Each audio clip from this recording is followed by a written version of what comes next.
Sanibonani ke ubonke belendlovukazi ngiza nendaba wena uzana nini endlebe namhlanje ke sizokhuluma ngestory esibucayi kakhulu engicabanga ukuthi ama content creators nabanye abakhona nje eSouth Africa kuzomela basizama ukuthi bakhulume ngalesi story ingabe istory sizizibayo because this is umntwana wethu and into yenzeka koyedwa wethu yenzeka kuthina sonke.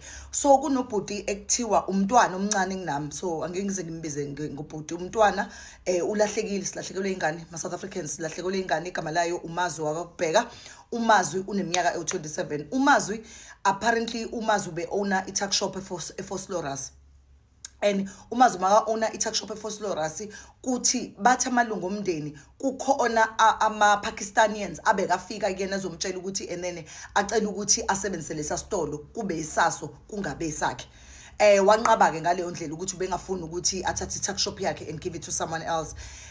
Uthenge linye ilanga ephumile kwaba yinto nje that is ongoing. Uthenge linye ilanga ephumile ehamba eyofaka imali because ayenzile tuck shop and then abese yostocka istock sakhe esisha se tuck shop. Utholakale lapho ke bese bemkidnaphile esenyamalele ingasatholakali.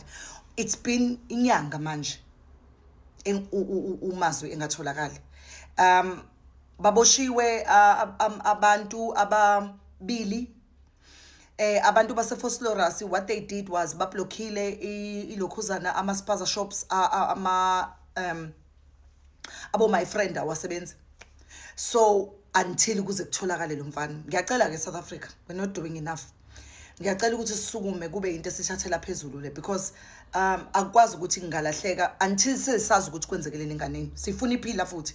Sifuna ukwazi ukuthi kwenzekaleni enganeni, sifuna ukwazi ukuthi yindaba ingane inyamalele just disappeared and sifuna ukuthi sithola iphila leyo ngane and njengomuntu omzali kungizwisa ubhlungu ukuthi ngavele kube khona ingane enyamalalayo.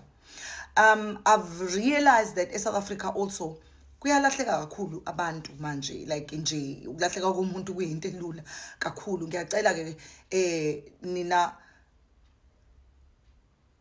bantu base South Africa bomama bobaba, ngiyanicela angene umuntu onamazwi amaningi ozokwazi ukuthi ngisho into eziningi, but okubhlungu kusenhlizweni yami ukuthi ngeke kube nengane ezonyamalala. Inyamalelelo allegedly kuthiwa enene ibithreatenishwa ethreatenishela ukuthi enene kufuneka ithathe ispaza shop sayo isidayisele my friend and then bese kuyathuleka kanjalo.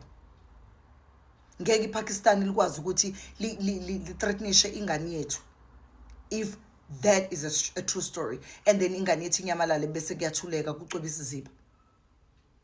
Ngiyacela ukuthi owaziyo nowakwambona nowabona something akhulume nomndeni wakhe abatshele ukuthi yini ayaziyo because clearly there is someone owaziyo ukuthi ingane yashona phi. So ngiyacela ukuthi sisize guys and help uMazwi ukuthi atholakale. This is hurting and this is sad and it is sad nje kakhulu as umuntu ozele. It is sad because umntwana wethu ubeyizamela. We understand ukuthi uyazama imisebenzi ayikho eSouth Africa, uyazama ukuthi uzivulele isitolo sakho and make money out of it and you know, and then all of a sudden umntana usenyamalele unenyanga.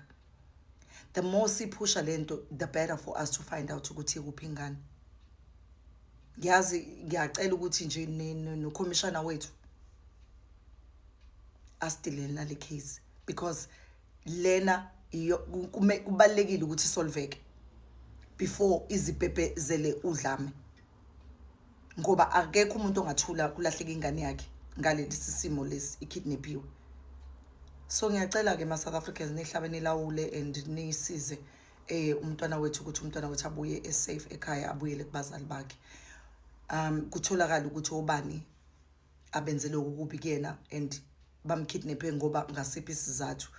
And ngoba umndeni wakhe uyasho ukuthi cha iPakistani lalifuna ukuthatha isitolo sakhe and litha akabadayisi abafuna ukusebenzisa sona and wangavuma wanqaba naso and so isuspect yokuqala of course kuzoba yilowo muntu lo.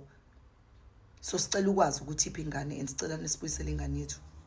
Bring back uMazwi.